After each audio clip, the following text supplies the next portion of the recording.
يا من قد أسرف أوتاه قد أقبل شهر الله.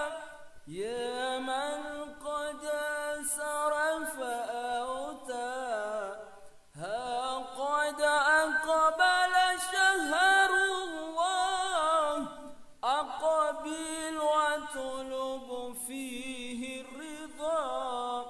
أقبل وأطلب فيه الرضا واستلم الفيض الرحمن رمضان.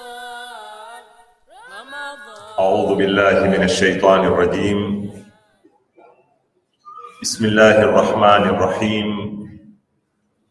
الحمد لله رب العالمين، وصلى الله على سيدنا محمد وآله الطيبين الطاهرين. اللهم صل على محمد وآل محمد. اللهم أدخل على أهل القبور السرور. اللهم أغني كل فقير. اللهم أشبع كل جائع. اللهم اكسو كل عريان. اللهم اقضي دين كل مدين. اللهم فرج عن كل مكروب. اللهم رد كل غريب. اللهم فك كل أسير. اللهم أصلح كل فاسد من أمور المسلمين. اللهم اشفي كل مريض. اللهم سد فقرنا بغناك. اللهم غير سوء حالنا بحسن حالك. اللهم اقضي عنا الدين وأغننا من الفقر، إنك على كل شيء قدير. اللهم اشرح بالقرآن صدري، واستعمل بالقرآن بدني، ونور بالقرآن بصري، وأطلق بالقرآن لساني، وأعني عليه ما أبقيتني، فإنه لا حول ولا قوة إلا بك. يقول الله سبحانه وتعالى: وَإِذَا حُيِّيتُمْ بِتَحِيَّةٍ فَحَيُّوا بِأَحْسَنَ مِنْهَا أَوْ رُدُّوهَا إِنَّ اللَّهَ كَانَ عَلَى كُلِّ شَيْءٍ حَسِيبًا. صدق الله العلي العظيم. Leo nataka kufungua nukta ya mwisho kumalizia darsa yetu ya media katika Qur'ani au utangazaji katika Qur'ani, al-i'lamu fi al-Qur'an. Ingawa niliahidi kuna mambo nitayazungumza, sikuyazungumza, na mengine nilokuwa nimeyapanga nimeyakata kwa sababu nimefungizwa na wakati. Kwa hivyo yale niloweza kuyaeleza katika kipande cha kuhusu utangazaji na propaganda na msimamo wa Kiislamu kuhusu propaganda na masala ya zile zinazoitwa zita za kisaikolojia, niliwaahidi nitawaelezea mikakati mipya inazopangwa kuanzia 1999 mpaka 2004, zitabu zilizoandikwa Amerika, mambo yaliyopitishwa katika kutengenezwa hizi wanazoziita kwa msamiati wa kisasa soft war, na watatumia tools zipi katika kuwaunganisha Waislamu, ambao yalikuwa ni mambo muhimu mungekuja kuyasikia kutoka kwenye midomo yao na mkaona tunavopelekwa leo na tunavogonganishwa kiasi gani. Paka masala baadhi ya wakati wametaja kucreate baadhi ya magengi ambayo yatachafua sura ya Uislamu. Ala kulli hal, Mungu akitupa fursa nyingine, tukipata nafasi na tukiwa hai na uzima, tutayazungumzia. Nataka kumaliza nukta ya mwisho ambayo ni kuhusu ashabakatul ijtimaiya katika zitu za media leo muhimu. Ni hizi tunazoziita social media au mitandao ya kijamii wanapoita, ambao Waarabu waiita ni ashabakatul ijtimaiya. Pia kuna mambo ya sinema, zipindi, katuni niliahidi, pia sidhani kama nitaweza kuyazungumzia. Ni katika zombo zinazotumika katika hizo wanazoziita soft war ama cold war ama maina mengine. Tukitaka kuingia katika haya yanayoitwa mitandao ya kijamii, napenda nimeanza na aya iliyoko katika suratul Nisa.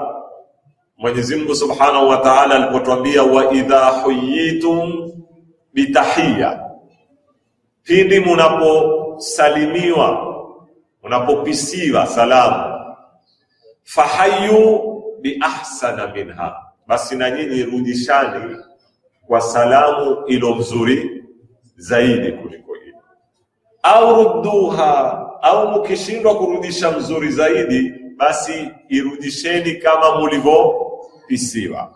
Kisha Mwenyezi Mungu akatwambia inna Allaha kana ala kulli shay'in hasiba. Nini kutumia hii aya? Ni kwamba tunapozungumza mitandao ya kijamii, kama wanavyoita Waarabu, wanasema shabakatu tawasul alijtimai.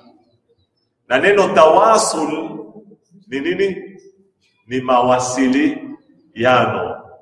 Hii ni mitandao ya kijamii ya kuwasiliana. Na msingi wa kwanza wa kusalimiana au wa kuwasiliana ni nini? Ni kusalimiana. Moja katika chombo ambacho Mwenyezi Mungu amekiweka katika jamii ya Kiislamu, wawe Waislamu wata-communicate kwa chombo cha kwanza, sicho cha kipekee, kinaitwa nini? Assalamu alaikum. Na jawabu ni nini? Wa alaikumus salam wa rahmatullah. Ndio hiyo bi ahsana minha. Au ukiwa huwezi, basi angalau assalamu alaikum wa alaikum assalam. Tunapoiangalia aya hii, sitaki kuzungumza hapa hukumu za kupiga salamu kifikihi wala kiakhlaq. Nataka kuzungumza kwamba hii aya ya asis kitu kinachoitwa at-tawasulul ijtimai, mawasiliano ya kijamii kwa Waislamu. Pili, baada ya kusoma hii aya, naomba tuisikize na hii hadithi. An Abi Abdullah alayhi salam, asemaje? Asema yahiqu ala almuslimin, ni haki juu ya Waislamu. Yani yuwazungumza haki katika haki za nani? Za Waislamu. Yahiqu ala almuslimin, ni haki juu ya Waislamu an al-ijtihadu fi at-tawasuli wat-ta'awun, wafanye bidii upeo wa uwezo wao katika kuwasiliana na katika kusaidiana. Wa ala ta'atufi wal muwasat, na katika kusikitikiana na katika kuliwazana. Aendelea, li ahli alhaja, kwa watu wenye haja. Hatta takunu, mwisho wa hadithi asema, mpaka musikilie katika kiwango kama amarakumullah, kama alivyowaamrisha Mwenyezi Mungu Azza wa Jalla. Mwenyezi Mungu alituamrisha yeye, alituambia ruhamau bainahum, ila Muhammadun Rasulullah walladhina ma'ahu ashiddau 'ala al-kuffari ruhamau bainahum. Ndio hichi kipande anachokikusudia katika hadithi, hatta takunu kama amarakumullahu azza wa jalla ruhamau bainahum mutarahimina mughtammina lima ghaba ankum min amrihim ala ma madha alayhim ma'shara al-ansari ala ahdi rasulillah sallallahu alayhi wasallam. Asema mpaka mtakuwa muna hamu, muna dhiki, wakati mkimkosa moyo wenu mwamzengea, mwamuuliza, mwamjulia, mpaka musikilie katika ile hali. Asema kama walivyokuwa wale ansari wa Mtume Madina, ansar rasulillah, walipokuwa wakipendana na walipokuwa walioweza kuwapokea muhajirina na wakaweza kuwa na wao na kuishi na wao katika kipindi cha bwana Mtume Muhammad sallallahu alaihi wasallam. Aya hii moja nimesoma na hadithi hii iliyopokewa kutoka kwa Abi Abdullah alayhi salam zatuasisia sisi msingi wa mawasiliano. Kwa hivyo unapotaka kuzungumza mitandao ya kijamii, wazungumza zombo za mawasiliano. Za mawasiliano baina ya watu. Zombo za habari ni zombo za mawasiliano, lakini hizi za mitandao ya kijamii zimeteremka kwenye level ya watu wote. Kila mtu aweza kuwa na chake. Si kila mtu aweza kuwa na redio yake. Wala si kila jamii, wala mtu, si kila jamii aweza kuwa na redio yake. Si kila taifa laweza kuwa na TV yake. Lakini mitandao ya kijamii ni kama simu za Kichina na saa za Kichina. Mimi unena uzifananisha na mangwani. Zamani ilipokuwa saa ni Rado na Seiko 5, ilikuwa watu wavao saa katika muhimu, watu wa kuhesabika kwa zanda. Kati saa zilipokuwa shilingi 20,000 na 30,000 na 50 na zaidi. Lakini alipokuja Mchina kuziteremsha Seiko mpaka ukanunua saa kwa shilingi 50. Kwa hadi sawa inunua kwa shilingi 50 ama 100. Kila mtu anipasa. Mpaka zijana watoto. Na simu leo lao zingebaki simu ni iPhone. Ni zile Samsung zenyewe original za shilingi 70,000 na 80 na laki. Pia ingelikuwa watu wanaobeba simu ni watu wa kuhesabika. Lakini leo kumeteremshwa simu mpaka shilingi 800. Sasa mtandao wa kijamii umezitukua zombo za mawasiliano baada ya kuwa ni umilikaji wa watu binafsi. Ni uwezo wa wenye uwezo peke yake, umezieta leo mpaka hamali aweza kuwa na chombo chake, akaweza kutangaza kazi zake na kuwasiliana na wateja wake. Mpaka hamali aweza kufungua peji katika mitandao hii yoyote na akaweza kuadvertise kazi zake na kucommunicate na watu wake na kupokea order na kila kitu. Na baada ya hapo hakuna haja tena uwe na account benki wala wewe uonekane ungia benki. Leo umeetewa kupitia zombo hizi benki ya watu wa kawaida kwa jina la nini? M-Pesa. Yani mahala wewe waweza kutransfer mpaka shilingi 50, shilingi 30. Bwana nataka unitukulie gunia langu la mtee. Waweza kuwasiliana na hamali leo bila kumuona. Bila ya kwenda kumzengea. Kama leo masala ya Uber, kwa watu wawezekea tena taxi waangalia. Na watu wakijiorganize waweza kufanya mambo haya. Ukawasiliana na hamali, ukamwambia bwana kuna gunia langu la mtee mathalan, la sukari, la unga, la wisha, liko dukani mahala fulani, kalitukua unipekee mahala fulani, akutukulie umtumie shilingi 50 zake kwa M-Pesa, kazi kwisha. Mambo yalivyorahisishwa na Mungu.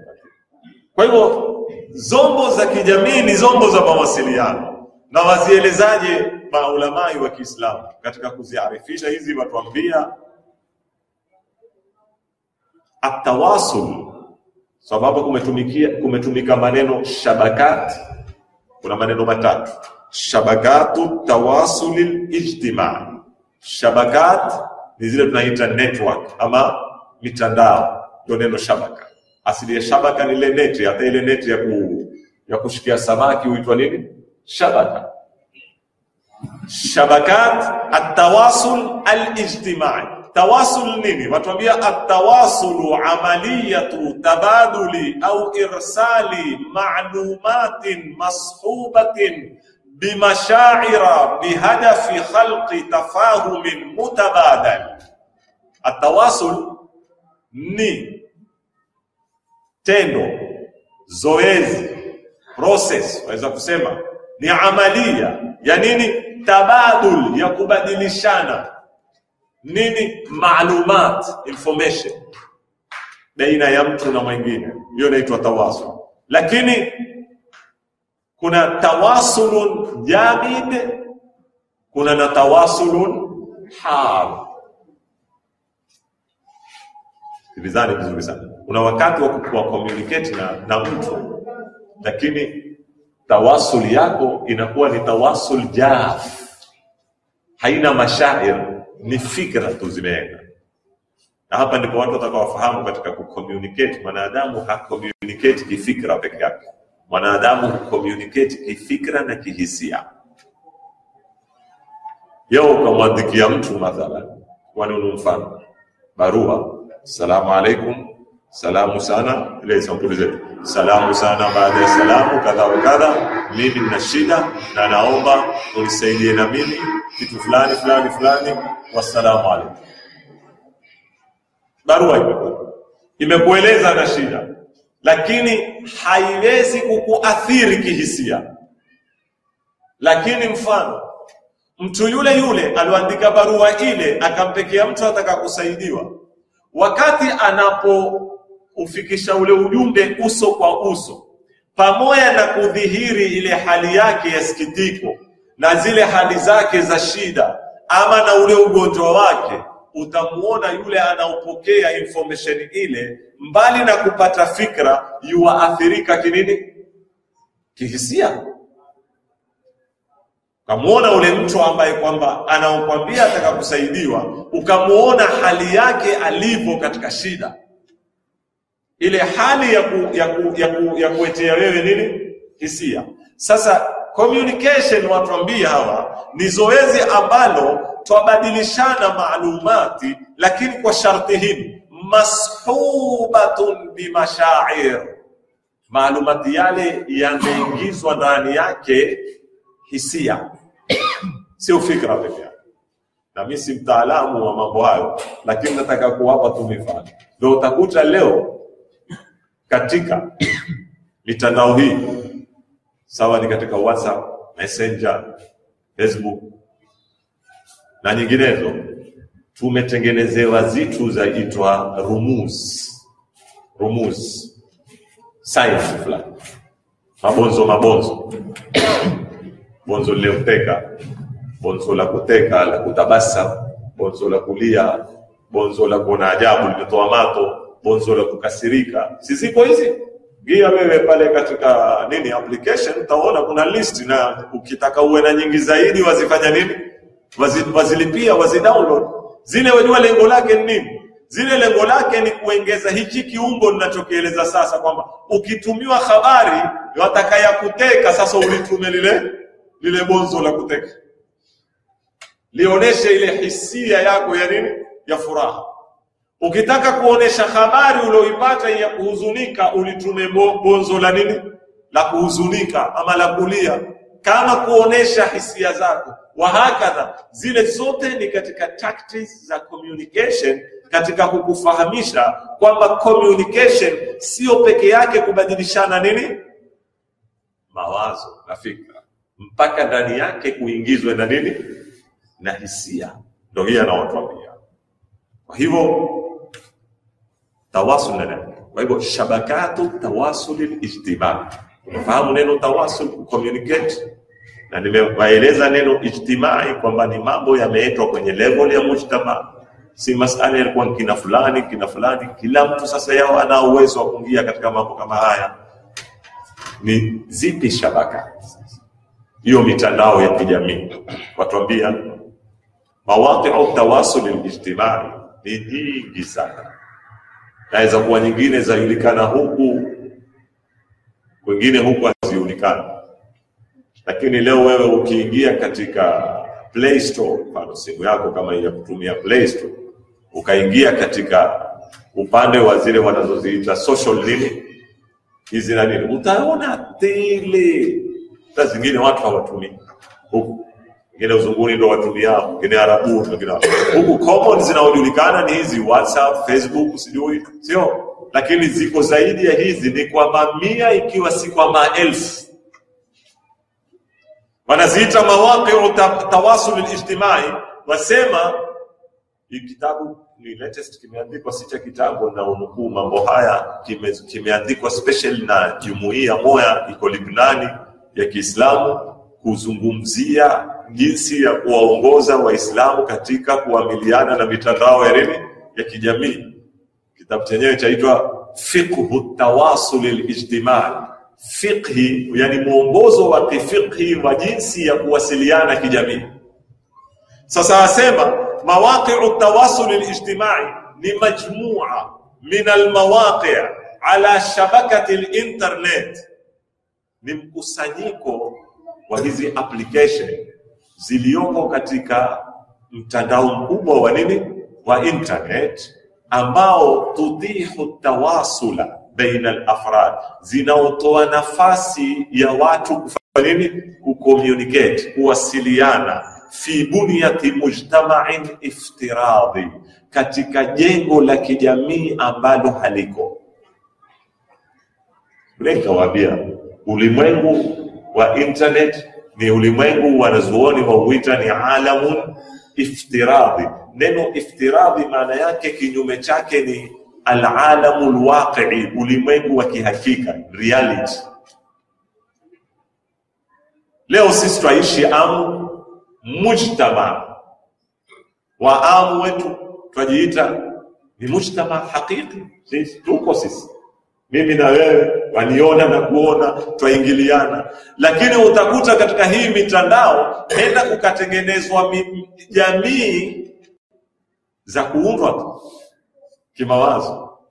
Memba wa jamii ile, mmoja uko Amerika, mmoja uko Sweden, mmoja uko wapi, Qatar, mmoja uko Argentina, mmoja uko Kenya, mmoja uko South Africa. Wakajipatia jina, wakajiita kadhaa, na wakaweza kucommunicate na wakaitana ni marafiki. Lakini taka ufahamu urafiki ule ulioko pale sio kama urafiki wa huyu rafiki yako unaoishi naye asubuhi na nini na usiku. Ule tunaita ile ni sadaqa iftiradhiya, si sadaqa waqi'iyya ya kikweli kama unavyotambia. Ndio atuambia fi bunyati mujtama'in iftiradi yajma'u baina afradiha ihtimamun mushtarak. Wanakuwa na agenda moja, wanaweka goals zao na wanaanza kuwasiliana na kushare. Ndio utakuta leo wengine ufungua grupu katika wakafungua ukurasa sijui kuhusu agenda ya kisiasa, wengine wakafungua kuhusu agenda ya kielimu, wengine wakafungua kuhusu agenda za kijamii, wengine wakafungua ni agenda za kufurahishana, hapo utuma sinema tu tupo vizuri sana, wengine ni agenda za kutekeshana, kila ukipata kitu cha kutekesha kiete hapo, kulingana na wenyewe wanapokubaliana namna ya kuyaendesha mambo yao. Hii tunaita ni mitandao. Uislamu wasemaje? Waqi'an, kutoka ulimwengu uingie katika teknolojia hii ya mitandao ilokuja na chini ya thaura kubwa zaidi inayoitwa globalization, utandawazi.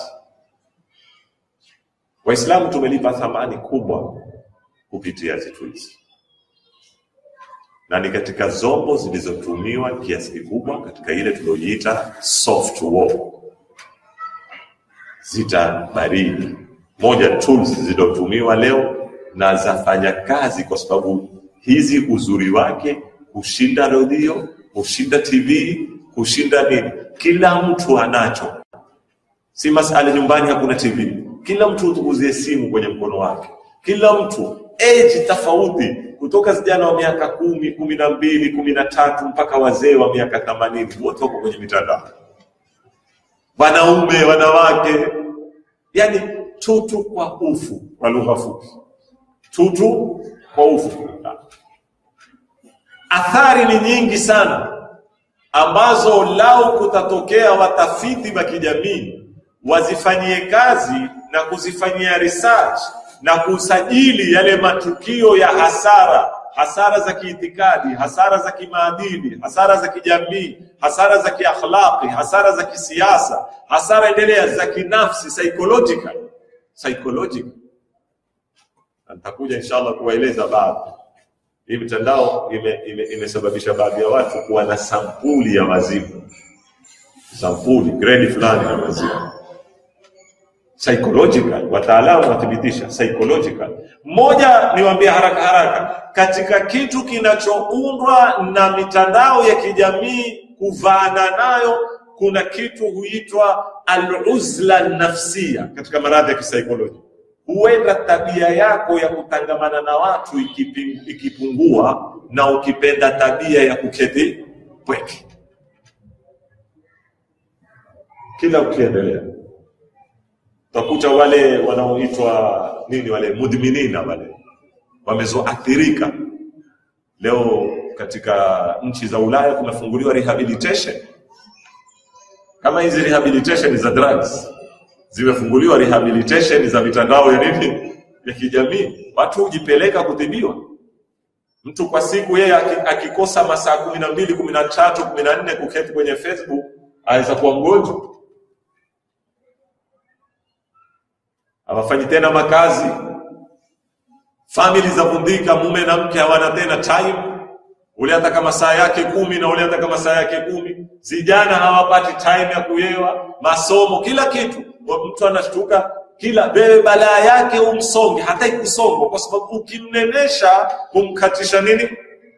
Yeye uko katika alamun iftirawi, hataki kuja kwenye alamun waqi. Sasa huenda ikakupeka kwenye ulimwengu wa ndoto, ikakuondosha kwenye ulimwengu wa kihakika. Ukishtuka wewe waishi katika ndoto, wajenga, waunda kama ule simulizi ya muimbaji kujenga nyumba angani, ndio hiyo ni ndoto maota. Hatari kubwa za kisaikolojia. Athari za kinini, za kiafya. Leo wasema katika athari kubwa za mato, athari kubwa za uti wa mgongo, unenepa, watu kwa fanya tena mazoezi. Zamani vijana kuna skuli utezwa boli kutoka asubuhi mpaka saa 4 usiku. Hakuna chuo leo. Ukiambia mwalimu hakuna chuo, subhanallah, Mwenyezi Mungu alikuwa ametupa energy tulipokuwa vijana. Unaweza kupiga boli kutoka saa 1 ya asubuhi mpaka saa 12 ya magharibi, non stop wewe. Utezwa boli mpaka mama yakutokea na bati, haya ndo ukale, ndo ukale. Ukimaliza kula hurudiwa tena boli la makaratasi. Hakuna kuchoka, upigwa tu mechi. Angalia watu wameinukia na afya nzuri sheikh. Leo angaliani vijana leo, mimi ngojani usikifungwa skuli, kama ni August napenda musome, tembeani ule usito wa kwani, kutoka kuanda huku Posta mpaka Tundani, muangalizi grupu za vijana waketizie, kila mtu shike simu kwa sababu ndio kwenye zile wifi za bure kule. Hayo hawana budget ya kununua bundles na nini. Taona waketizie tukuru masaa 2 matatu, hakuna peka ubastili, hakuna teza mpira, hakuna chochote. Miili tanda kuvimba, tutakuwa na jamii zibofu sasa ya. Na jamii zibofu, tarajia sasa pressure, nini, sukari, sijui, nini, kila aina ya maradhi sasa ni hapo. Shakuwa na jamii, sampuli jamii isokuwa na mazoezi, jamii isokuwa na nini. Turudi kwenye mada yetu. Mbali na hizi athari, sisi imetuathiri kila pande, lakini mwenye kitabu asema ni mkusanyiko, simnukuu, simjui jina kwa sababu hizi ni katika zitabu hutungwa na kamati, hazitungwi na mtu mmoja. Utakuta hata ukienda katika autha wameandika Jamaiyatul Maarif ad-Diniya, ni jumuiya kamili ya maulamai wanaoketi wakaandika kwenye topic muhimu kama hizi. Inaweza kuwa watu 3, 4, 5. Asema yanbaghi an-nadharu bi mawdu'iyya, yataka tukaeni chini kwa utaratibu bila ya hamasa, tuyaangalie mambo haya kwa kina katika pande zake mbili, ala al-mustawayain at-tarbawi wal-ijtimai, upande wa kimalezi na upande wa kijamii. Huo unataka umulikwe sana. Tuangalie nini shekhe? Atuambia ila hadha at-tatawur at-teknoloji as-sari, hii kasi ya teknolojia inavyopanda kiasi kikubwa. Pili, baada ya kuangalia, unajua maana ya kuangalia, yasomeni muyayue hapa. Tuyangieni, tuyayue kufanya kazi vipi hizi zitu. Wajua kutoa msimamo wa matibabu ni far'i ya kukijua kile kitu kikoje. Kama hukijui kitu kamwe chafanya kazi vipi, chatumiwa vipi, utakitoleaje mwelekeo wa nini wa kisheria? Na maulamai wengi wa Kiislamu walitukua misimamo ya kuziunga zitu au kuzipinga zitu kabla hawajakaa kuzisoma, kuziua zafanya kazi vipi, na wakaenda wakatukua misimamo ya makosa.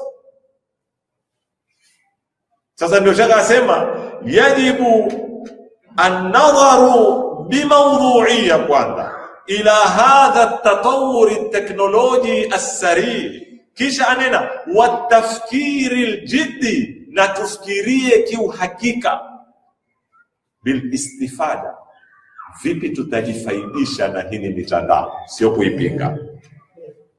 Bil istifada al-ijabiyya al-fa'ila, tuweze kufaidika nayo kiuzuri, tena na tuwe sisi ndio twaweza kuathiri pale ndani min mukhtalafi wasaili tawasul fi khidmati.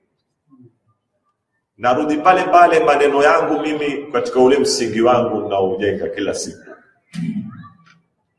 Unapokifanya kitu cha shetani, huwa ushajinyima haki wewe usokuwa shetani kutoa uongozo kwa mambo ya kishetani. Waweza tena?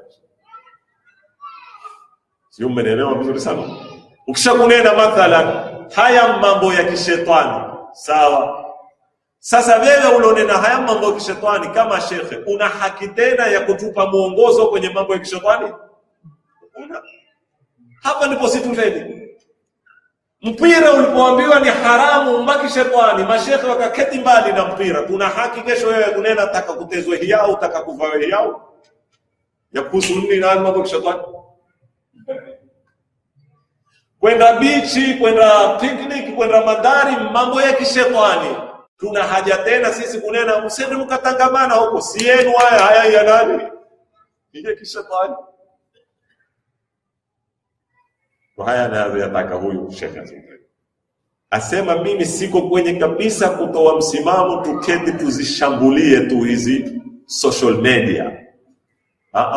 Tuingieni kwa mtazamo wa nini wa Kiislamu, tutawali ziwanda hizi badala ya kuwatia wengine kustawali, kwa sababu huwezi kustopisha kasi hii, utakwenda wewe na mali.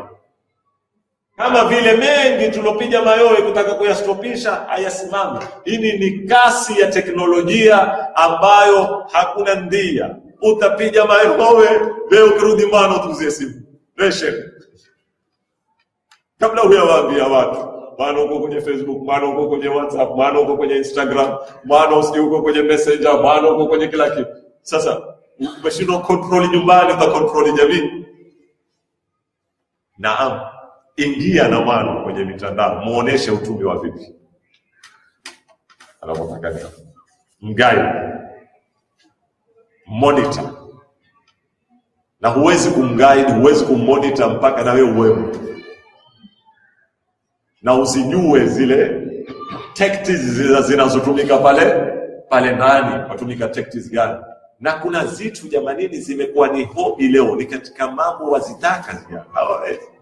Ngia tamuone naye mano ameweka picha yake pale, pigie like na wewe, sio mwandikie comment ya nini ya kumsifu. Ukiwa kuna zibarobaro wengine pale wakiona comment yako, utapungua maneno ya nini ya utara.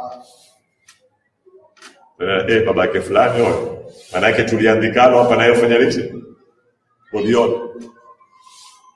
Lakini ukiwawata wao kwa wao, kutaanza lugha chafu na mara kutaanzwa na kutongozana na mara yatakwenda kwenye mambo mengine.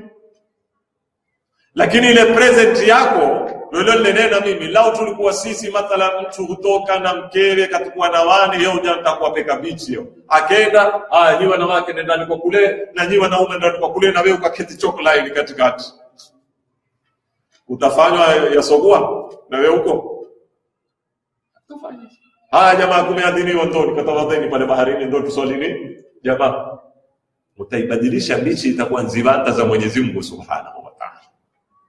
Lakini tulipojitoa tukaiwata na wewe ukionekana ustadh, Mimi siku moja kitambo na vijana barobaro kitambo sana tukiswali watole yao pengine taweza kuzidi miaka 15. Walikuwa wana tabia wakienda katika ufuo hawezi kuoga, ni maskani alasiri wakiketi. Na pale ndani kiasi fulani kulikuwa kuna baadhi ni maraibu wazito hizi. Zito ya maibu. Umeelewa? Mara wakanilia siku moja akaniambia sisi tukiketi kule wakishakutia zile nahwa nafikiri uanza kuteremshwa aya, uanza kufasiriwa, maana watu wote huwa mufasirina. Wakaniambia sasa kule tutakustadi tumeona sisi badala ya kuketi sisi kunena maneno ovyo ovyo, taka wewe huyo kwa kila siku nusu saa ukipenda sisi nini? Darasa pale. Kwamba mimi kwa siyui kile kikao kuna mengine yanayofanyika si sawa. Lakini mimi nikaona ni wajibu wangu kuchukua hii fursa hasa naweza kufanya nini? Kuwabadilisha na kuwatoa katika zile zitu. Lakini kitu cha kwanza sio nikaenda siku ya kwanza ni watoe. Kitu cha kwanza nataka kuwin thika yao, uaminifu wao, wanikubali, wanisikize, niende nao tadrija. Kena hapa kaketi ukaniuliza maswala yao katolea darasa tukamaliza kenda siku ya pili kenda siku ya tatu kenda namna hiyo kafuza kama nafikiri sikumbuki ile bidhabi ilifika wiki ama haikufika mara pana muhini umeanza fuku.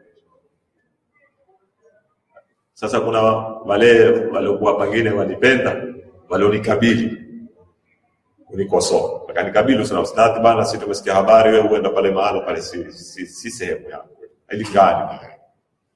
Sasa na wale nenda pambizoni na nyuma ya maungo si wayumu ni wanga. Lakini wale nikabili karibu nakumbuka watu 3 ama 4. Kwa ustadhi usende bana kumeanza kuwa na shida sasa muhini sijui kumekuwa na kadhaa. Na shida yetu iko hapo sasa. Kwa hiyo tuwawape waliopotea. Ya wewe kwa muda wote ulio mimi kwa siku moja tu mmekuwa uketi pale na mimi kwa ukabangi. Ona tatizo. Abuta ubangi ya sokta bangi ulikana sha. Halao mira sukula mira fanya nini? Ulikana. Lakini kwa nini haikufasiriwa nini positive? Lazima tuipeka negative. Umekuwa na yeye ndio kula. Sawa mataka yao basi ndio kutongoka. Manake simwambia jamaa alikuwa msikitini meongoka wewe kumfuatia yule aliyokobaa. Da'wa ya kihakika ule aliyekuwa msikitini ashaamua kuswali sio? Sasa ukitaka asoswali uko wapi nde? Ima uko mpirani ama uko kwenye viwanda za bichi ama sasa tutakwenda vipi kuwaeta wale tawatilia jambo kama ni kwani samaki wale utarusha chipi wewe uko kwa 5 na ile uko kwa 5 ngoja kulishie pako interact na wao. Naam nisifahamike makosa wala sitaki kutoa tikiti za mashehe kuiendea kila sehemu ovyo. Pia kuna mipaka. Uislamu umetuambia man wadaa nafsahu fi mawqi'il tuhma, yoyote atakayekuiweka nafsi yake sehemu za kutuhumiwa fala yalumanna illa nafsa, asijilaumu isipokuwa mwenyewe.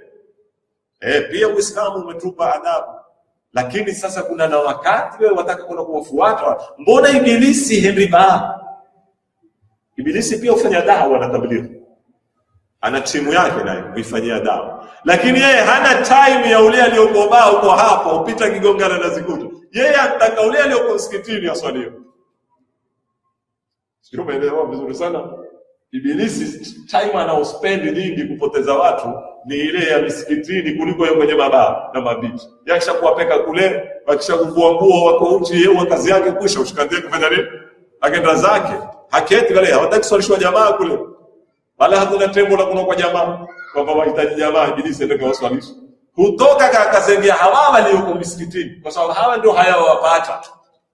Na sisi ambao hatuyawapata wale walioko kwenye misikiti yake ibilisi. Kwa hivyo tunataka tuwafuate wale lakini kwa mipaka na zipimo na kulinda heshima ya nini? Ya Kiislamu na cheo cha ule shekhe kisivundike. Kwa hivyo ni muhimu tuzijue zinapofanya kazi stress. Na hapa si mahala pake. wala mimi si mtaalamu ambao naweza kuwaelezea kazi hizi hufanya vipi, lakini nawaomba wazazi, hususan nyinyi wazazi wa hawa vijana wa leo, sisi wenye umri wa miaka 40 kwenda juu, nataka tufahamiane sana maneno haya, na nayazungumza haya ni maneno yatukuliwe very serious katika masala ya tukitaka kufaulu kulea watoto wetu malezi mema, na tuwalinde na tutekeleze jukumu la dini yetu. Msharti tuelewe kitu kimoja, gap ni kubwa sana baina yetu na wao.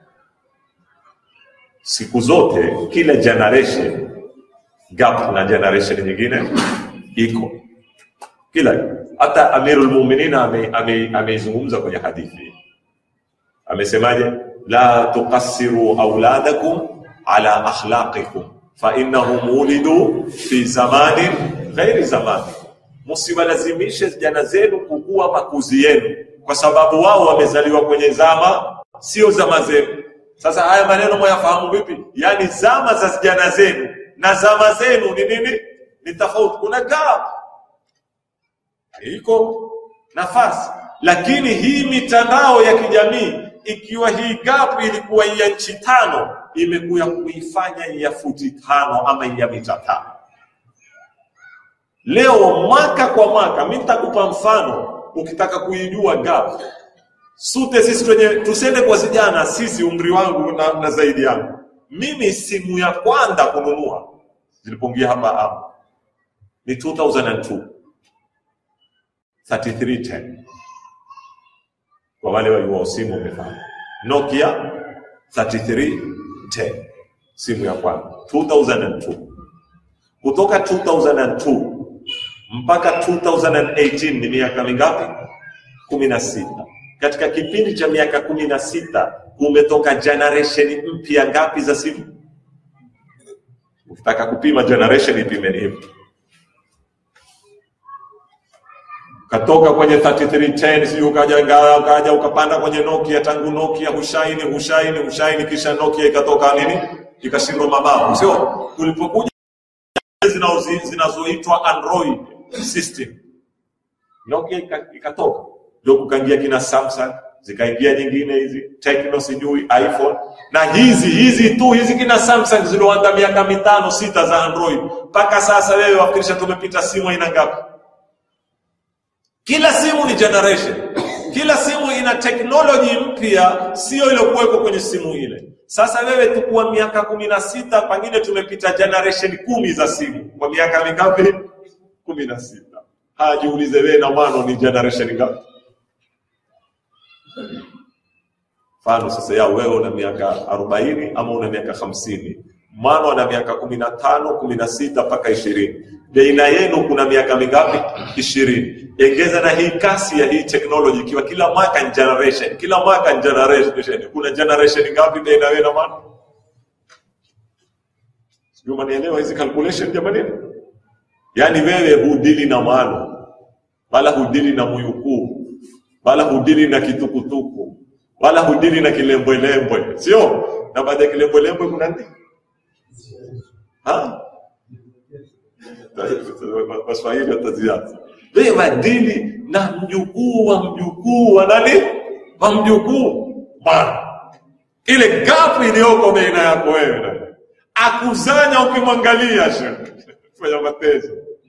Allah, akuzanya ukimwangalia na usimwandarete na usimpime uwerevu wake wa teknoloji hii ni kwa namna anapopasi skuli. Usihadaike hapo. Aiza kule skuli kila kikuilia na nini? Na kila somo hupata 3 over 100. Kila somo hupata 3. Kila kukitolewa result yeye katika jana 40 yeye ndio wa mwisho, tena wa mwisho hata hatangaziki. Hata pia kupoa pia kusikitikio. Lakini hizi hawafundishwi, ni ulimwengu wao. Kuzingia hushinda wamezokwenda kuspecialize wenye na madigirisha. Na mkitaka wajaribuni jana. Mimi ni mmoja kuishi sana kwenye hizi zitu, nataka niwaambie. Na wa test wala. Na uketi wakanifundisha. Huyo mahala kwa kaka kamtupa ule wa miaka 90 hayasoma kama kompyuta. Ngao ule mkubwa amewahi kwenda kozi ya kompyuta. Ule hayasoma kama kompyuta. Hapa ufanya hiyo na nenda yao baba fungua hapa fanya hiyo. Sawa. Shukrani ustadhi. Na ustadhi yani. Ustadhi bikuli maana kali. Wewe utadai umetia password simu. Mara amekufungulia. Amefungua hiyo paka ukapata kwa makini mwambie baba ananiambia wewe uiwe password yangu mimi ananiambia mimi wewe ukiketi kule chini mimi niko huku movement ya chanda chako mimi uzisoma namba na mapazitu reality simu haioni mimi niko yao kumbe yeye ajua hiyo ni 1 hiyo ni 3 ile ni 4 ile ni 5 ashashika password kwa kukuangalia haraka ya nini ya mkono wako madili na this generation takamuiwe kiasi kikubwa sana. Sasa kwa usalama wenu masongeni, kwa usalama wenu ni muhimu alal aqali msiwe kama wao lakini muyayue haya mambo na vipi. Yule mmoja anambia mimi waweza uketi na binti wewe ukamkodishia mabodyguard wawili asubuhi ndio huyo akamtukua akampeka chuoni au akampeka skuli na kule skuli wakaketi naye kwenye deski bodyguard mmoja huko bodyguard mmoja huko harusi hata kupigiwa salamu na nini na ukishtuka ana marafiki zaidi ya ule atembeao barabarani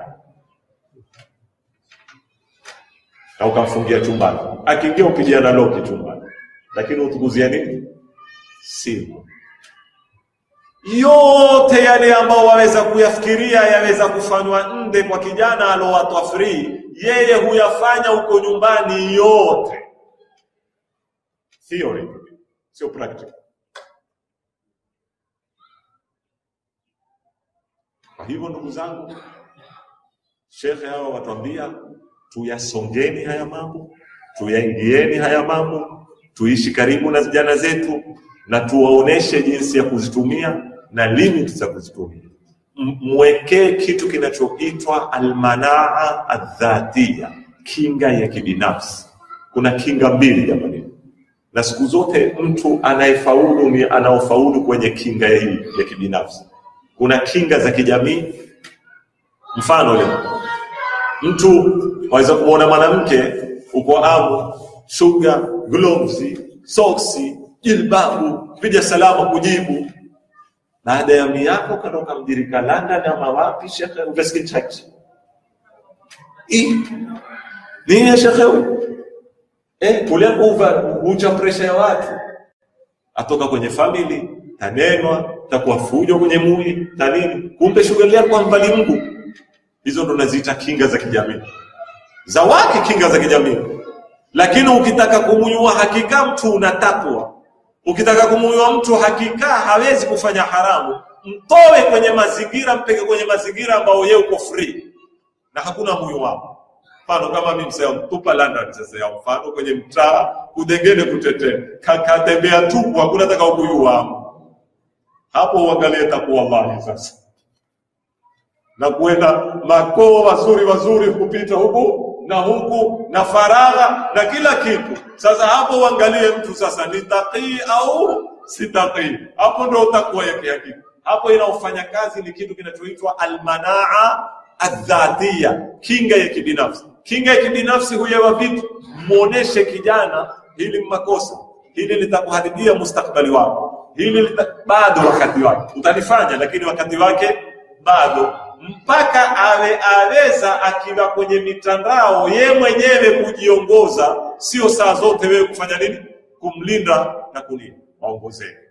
Na insha Allah taala kama nilivyowaambia mambo ni makubwa haya na ni marefu na siwezi kuyazungumza yote na highlight baadhi ya zitu. Kesho nitakhatimisha kueleza baadhi ya hukumu za kisharia katika kutumia mitandao, mambo ambayo watu hawayajui waweza kuona ni halali ama ni haramu, na baadhi ya matahadharisho kuhusu hii mitandao, kuwatahadharisha vijana zetu.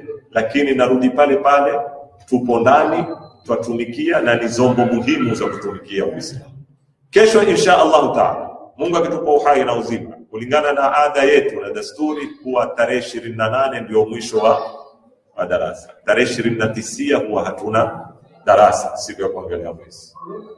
Kwa hivyo kesho tutamaliza mapema darasa kidogo, na kawaida huwa tukimaliza darasa tuna khitma fupi tufanya hapa ya kuwasomea wazee wetu, walimu wetu, ndugu zetu waliotangulia katika darul akhirah sote na jamii muslimina wal muslimat.